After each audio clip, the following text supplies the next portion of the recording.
morning, everyone. Nomadic Diaries listeners, we're glad to have you here this morning.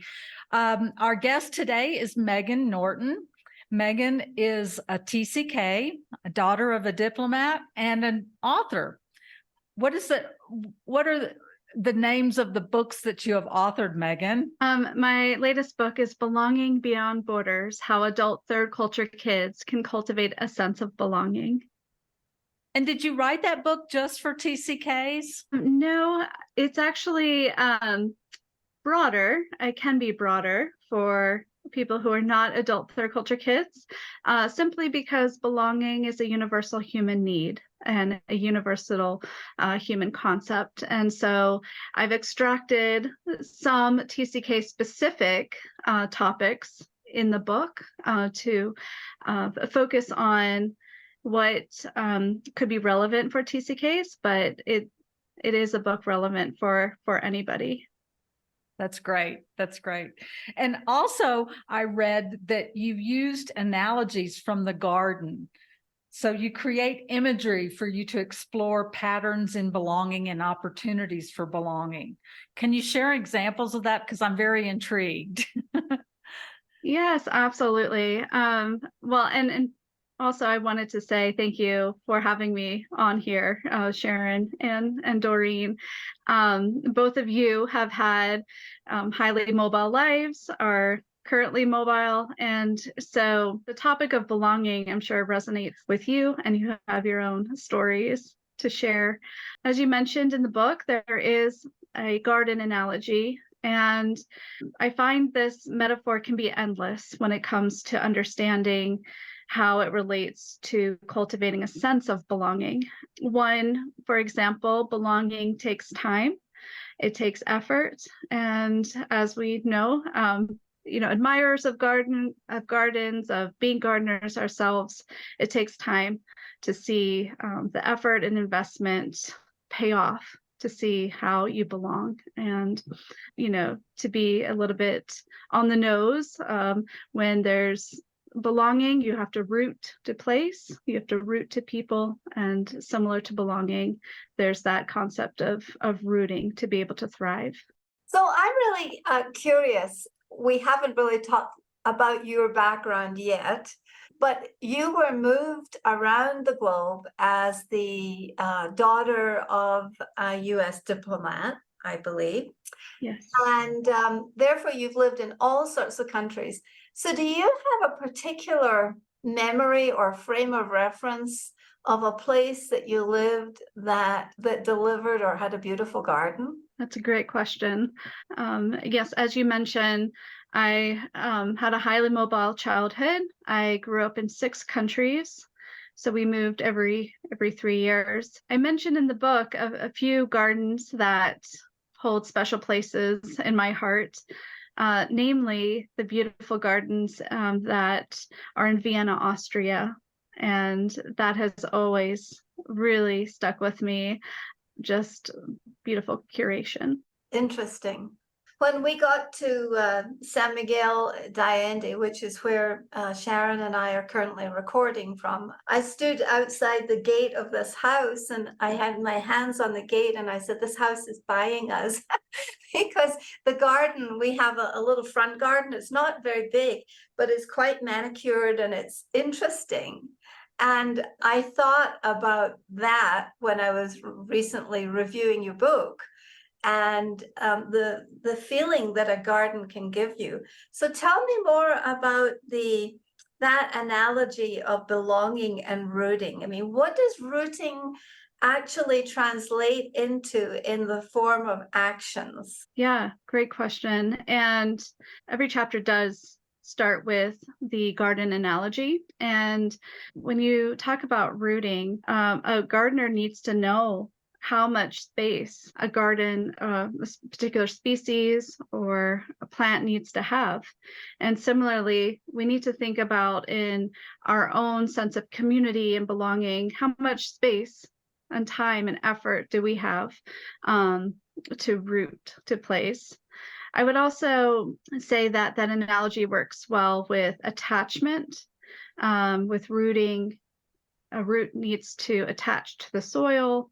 And similarly, we as humans need to attach to people and to places. When there's uprooting, it can be a very traumatic event for a plant. It can be a very traumatic event for a human. And with that, there needs to be specific care taken. There needs to be knowledge and skills and to be able to uproot and minimize that trauma. Interesting. Last week in Puebla, Sharon, I walked by a mural, and of course we're in Mexico, so we have murals everywhere. But this one was an indigenous woman, and the top half of her body was human, and the bottom half of her body was roots. I would show it to you if I had my phone handy. I'll send you this, Megan. Please. But it struck me, and I stopped and took a photo of it because it was just so like, wow, this is what we do everywhere we go. Do you have some ideas of ways that you have rooted to San Miguel? Oh, definitely. Definitely. And so much of it is your environment and your effort to meet new people and to find your tribe, belong to the community. So Megan, was that a difficult process for you for the belonging part wherever you were?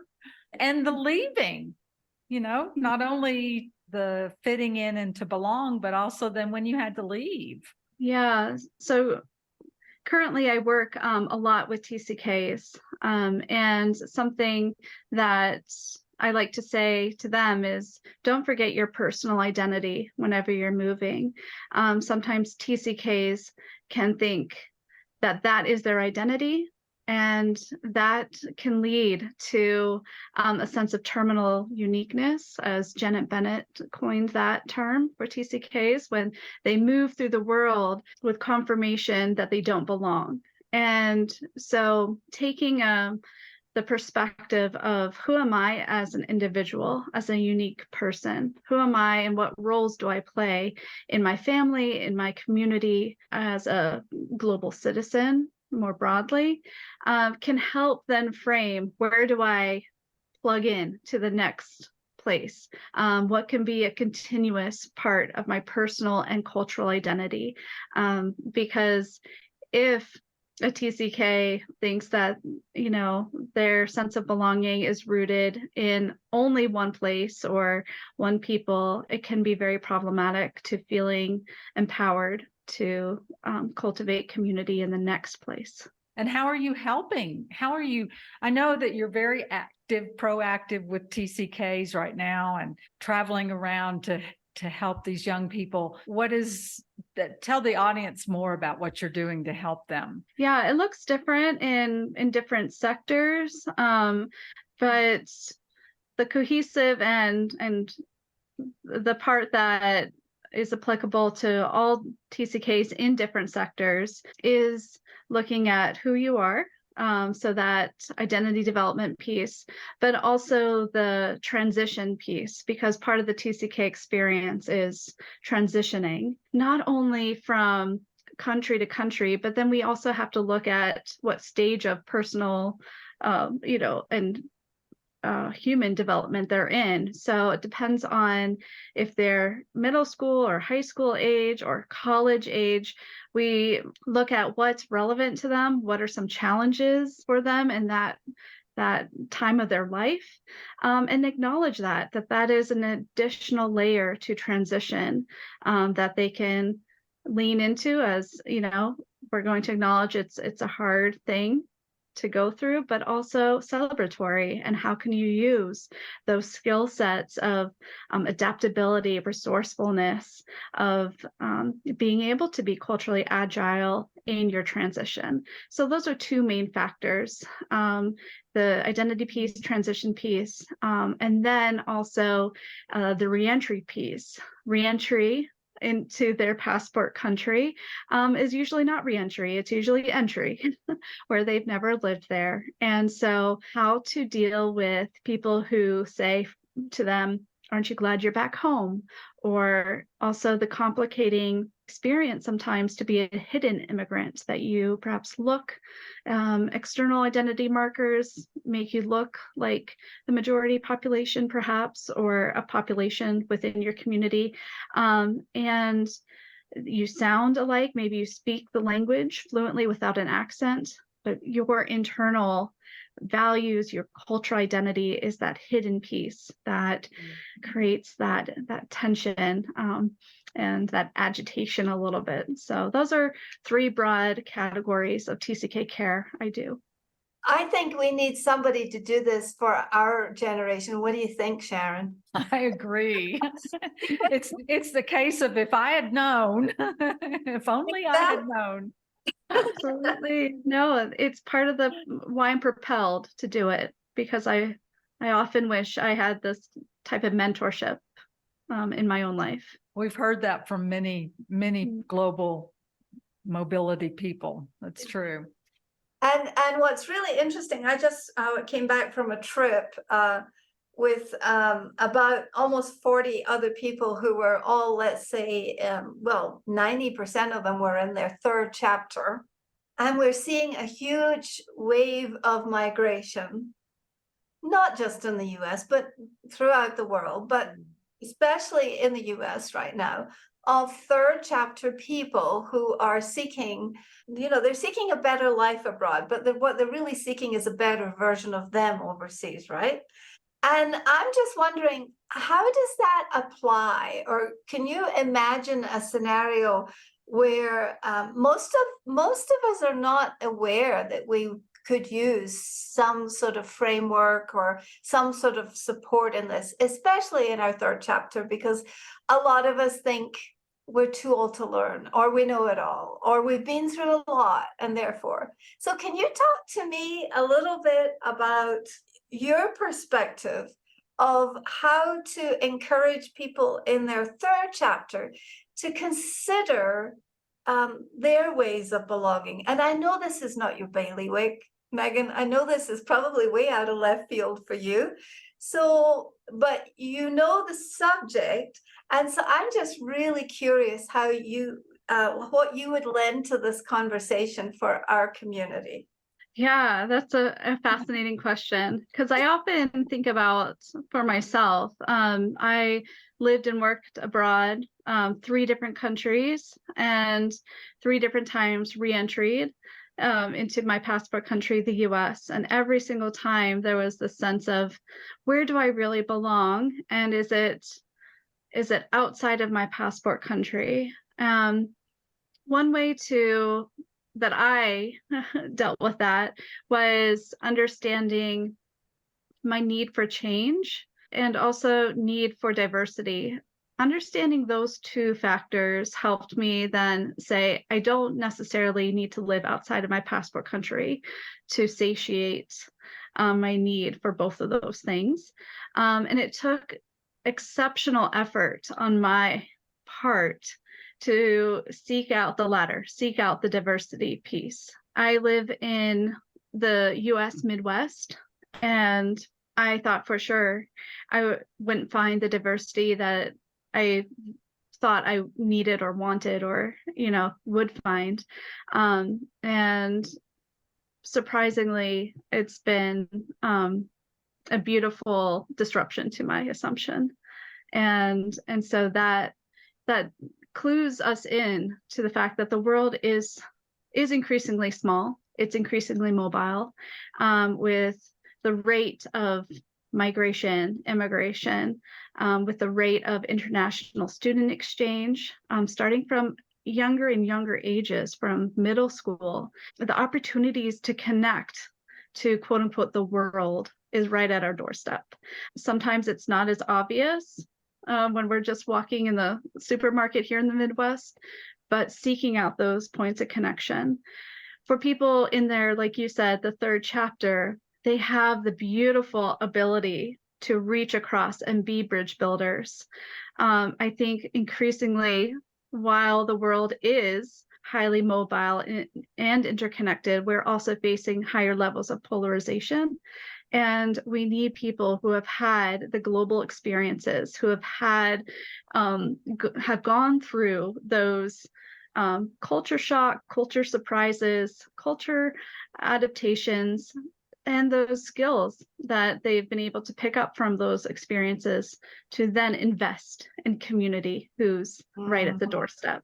And I think one of the ways that Sharon and I try and beat through the bubble of living in an expat community, because let's face it, you know, you've lived in expat communities, and we have this natural tendency to build this like a dome around us, and we only are interacting or mostly interacting with expats. And I see the need for the novel and the need for the new that I am excited and always intrigued by. But I also see now, especially over the last 5 years, my desire for familiarity and how familiarity lulls us into the sense of complacency and into the sense of comfort. And yet, I know that it's being uncomfortable as much as possible where we grow. Yes. I think to lean into your individual identity, but also know we have collective identities as well. And that's a both and. And so tell me about the exceptional efforts, because I made exceptional efforts, I thought, to fit into America. Of course, I'm writing this book, the name of which has changed to sequel, because it's the sequel of Your Life Overseas, right? And so tell me about some of the things that required exceptional effort for you. And then I would like to ask Sharon afterwards what you both feel has taken exceptional effort to get really comfortable in your own skin and belong to yourself exactly where you are. I think I'm still figuring out what exceptional efforts are. Absolutely.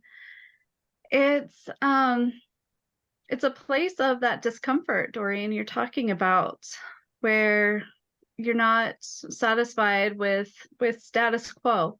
You see perhaps an opportunity or a need. And I know this was one of the questions you had asked me, previously about networking. And I think networking it's a key to unlock the door to relationships, isn't it? The networking. Mm-hmm. Yeah. But built into that word is work. It takes work. It takes investment of energy, time, resources, and it's not going to come to you. You have to invest. So we have to go looking. We have to be the ones to initiate. We have to be the ones to start building the dream. And as a dream builder certified coach, of course, for me, everything always comes back to that initial vision and that dreaming. And how do you dream up your next iteration of life? But every step is effort, right? That's what I think I hear you saying. Yes, and I want to acknowledge, though, that perspective and that message does come from, I would say, if we're thinking about culture, it comes from the perspective of your status and your relationships are from what you achieve and what you do, right? There are cultures and cultural contexts that are different, and not good or bad. It's different, that it's relationship and it's ascribed, right? And so I want to acknowledge that exceptional effort comes from a drive within me of I can change the way my environment is. And I can change who I am, but it's not easy. None of us like to do that. Sharon, what do you think about that? None of us like change, and that's such a big step for everyone. And I tend to go with more what feelings, my intuition, my right now I'm a little bit struggling with the concept of home versus just a house. What is a home? What does that really feel and look like for me? And you have to be open to change, and you have to make effort. And once you do, it feels so good. And then that just makes you want to go and do and see more and meet more people that are different, step outside of yourself for just a little bit, but it has to feel right. When you're trying to find your tribe, if it doesn't feel right, then those aren't going to be the people that will make you happy or that you want to be with. And it's whatever you put out there, whatever you put effort into, that's what you will attract. Absolutely. And I was thinking about exceptional effort, because it really did take exceptional effort for us to leave Denver and move to San Miguel in our 60s and 70s, because we had invested about 12 years in the repatriation process. And then we realized that really our community was not related to geography. I mean, that now that we are so interconnected through tech, that we didn't, and we were no longer geographically necessary for our family in Denver. Mm-hmm. And that was a tough lesson.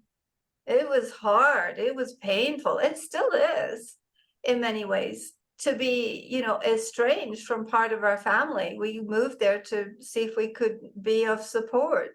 And I think that the exceptional efforts that we make in belonging places are rarely recognized.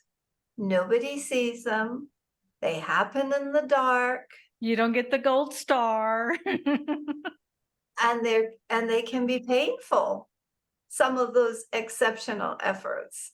And if we could only unzip ourselves and look inside our hearts, then we would all be able to have a different reading of who we are and where we've come from. That's my big dream. And so I think that your description of the exceptional effort required to belong is very important for us all to take on board and notice. And for our listeners, give yourself credit for the efforts you have taken. That's Give right. yourself The little baby steps. Yeah, little baby steps. Because those little baby steps will take you all the way up Everest. I mean, those little baby steps are what's important.